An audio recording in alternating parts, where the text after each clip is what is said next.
I'm Dianne Craft. I want to encourage you to come to Arizona's Special Needs and Gifted Learners class and seminar that's going to be October 6th and 7th.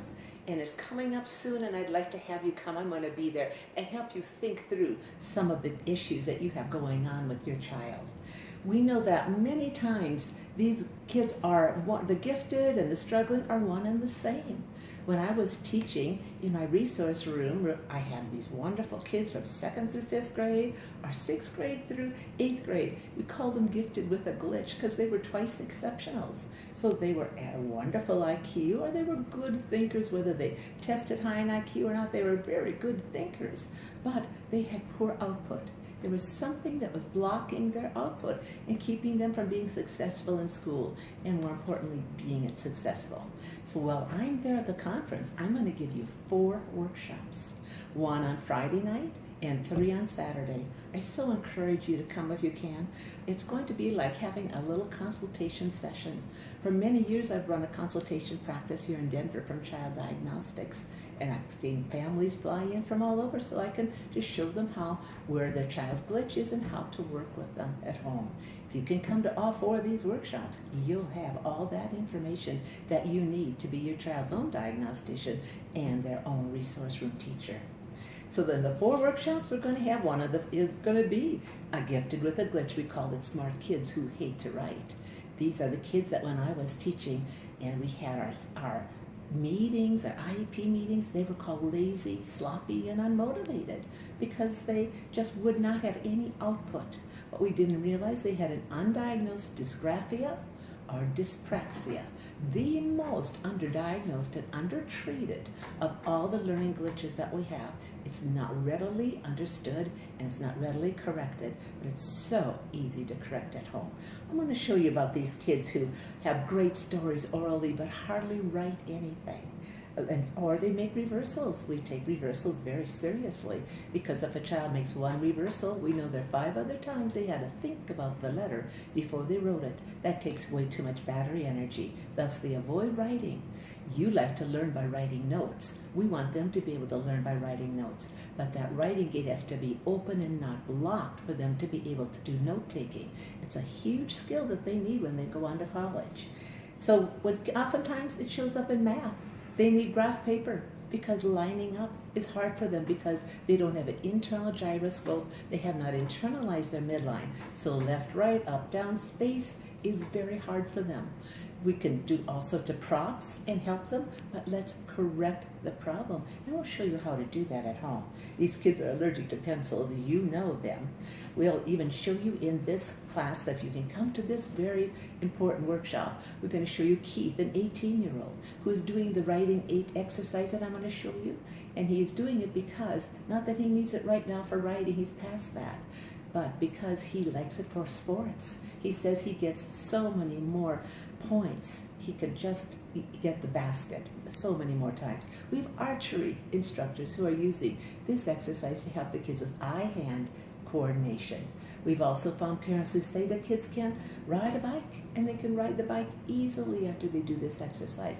We even have had stuttering clear up. Midline exercises are incredibly powerful. You're going to find that anything to do with a brain integration therapy, no matter how many different ways you can do it, anything to do with midline, really heals learning glitches and learning problems. It's a marvelous thing. You can do it at home. Number 1, we want you to know that learning doesn't have to be so hard, and it does not have to be so expensive. It'll be something we can empower you to do at home. But on Friday night would be one of our foundational. We're going to start and open up with our foundational class, and that's going to be identifying and correcting blocked learning gates. There's no mystery to learning. There are only 4 learning gates. We're going to look at each symptom, and we're going to show you exactly the correction I would do if that child was in my resource room. I got there for them for an hour a day. You get your children longer than that. If I can correct these things in an hour a day, yet by the end of the year we've made a 2- and 3-year growth, you certainly can do it with having your children at home. And you can do it with your other children. We know that you don't normally have just 1 child at home. So this all will work for you. So each checklist will be given to you at the class. You'll get the checklist so you can diagnose. You will get the corrections. Dyslexia, do they have dyslexia? That doesn't have to be hard to correct. It doesn't have to be expensive. It can be done very inexpensively at home. Recognize what's going on. Is it a visual dyslexia, auditory dyslexia? Is it in writing a dysgraphia? Do they have all three? Then we'll take care of all three. So these are kids with processing glitches. Eye tracking, which is visual motor, which is the writing gait, and that whole spatial gait, the auditory, and kids whose nervous system is upset. The sensory processing system, they have a disorder there. Their body is saying red alert for everything, so they're distracted by tags and noises. I'll put on my nutritionist hat for that, and I'll show you the things that we do to settle down that nervous system. You'll have a lot of tools when you leave. You'll have a better year than you have had before. The next workshop I'm going to do is kids with auditory processing problems. One of the biggest things that we get from parents is they will call us and they say, my child has an auditory processing problem. They tested them and they have low working memory. Or they tested them and they have a low IQ. What's going on? Yep, it is an auditory processing glitch. There are 10 channels. We're going to look at each channel. We're going to see the symptoms and we're going to see the correction. You can become an expert in auditory processing problems. And kids who have a true dyslexia, they do have auditory processing issues. And we do want to teach around it, but let's look at the corrections also. You're going to learn many skills with this. And this works so well, we're going to show you the proven nutritional treatments for adults and kids who have auditory memory issues, like lecithin.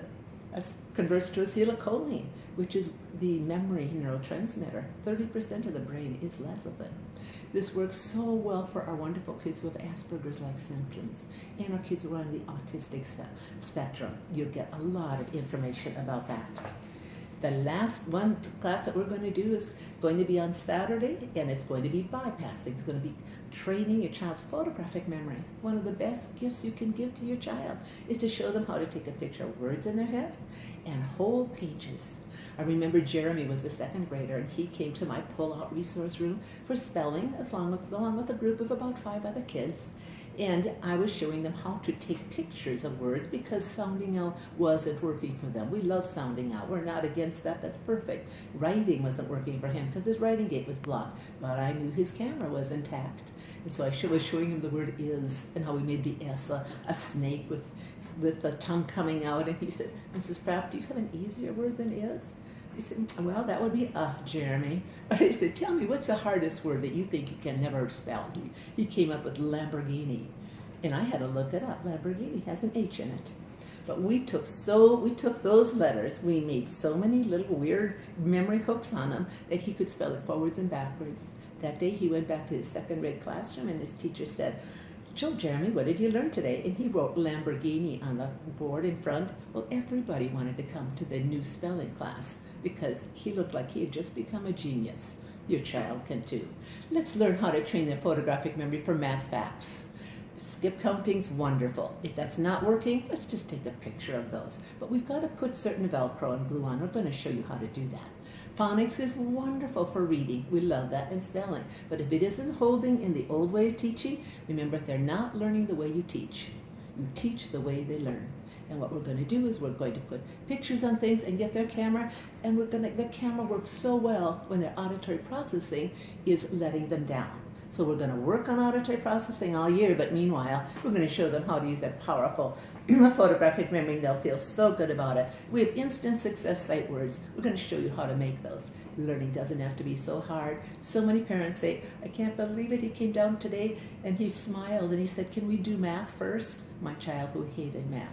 We hear this all the time. It's easy to do and incredibly inexpensive. Nothing has to be anything more than the price of a magic marker. Then come to the booth. While you're at the booth, we're going to give you all sorts of free things that you might be interested in, a free quick reading assessment for your child if you wonder where they really are. We're going to give you all the checklists to see if you have a block, they have a block learning gait. Is it a mild block? Is it a medium block? Or a big block? So we're going to get free lesson plans for the struggling reader and writer and speller. All you'll need to teach them in remediation for 1 year.